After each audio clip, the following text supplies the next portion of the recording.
Miss universe organisation আনুষ্ঠানিকভাবে 2025 সালের পুরস্কারের সংখ্যা ঘোষণা না করলেও অভ্যন্তরীণ সূত্র বলছে, নতুন বিশ্ব সুন্দরীর জন্য গত বছরের বিজয়ী ভিক্টোরিয়া কেয়ারের মতো প্রায় একই ধরনের পুরস্কারের প্যাকেজ থাকছে।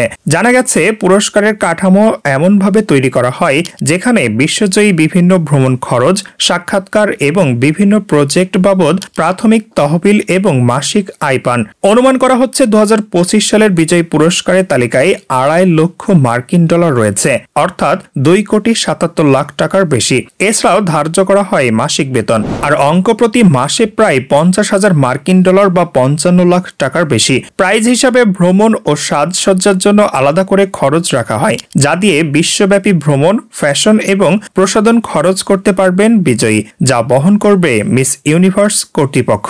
এদিকে এবারের মুকুটজয়ী ফাতিমার মাথায় উঠেছে $5 মিলিয়ন বেশি দামের সেই মুকুট, যা শুধু রাজকীয় উৎসবের গৌরবই নয়, বিশ্বের অন্যতম ব্যয়বহুল ও দুর্লভ মুকুট হিসাবেও পরিচিত। তবে মুকুটের ঝলকানি ফাতিমার অর্জনের শেষ নয়। বিশ্ব সুন্দরী হিসাবে সামনে তার জন্য অপেক্ষা করছে এক বিস্তৃত বৃহৎ প্রাইজ বন্ড, যেমন নিউ ইয়র্ক সিটিতে সম্পূর্ণ খরচ বহন করা বিলাসবহুল আবাসন, তাৎক্ষণিক গ্ল্যামার স্কোয়াড এবং সুস্থতা দলের সহায়তা, ব্যক্তিগত চালক সহ ভ্রমণের সুবিধা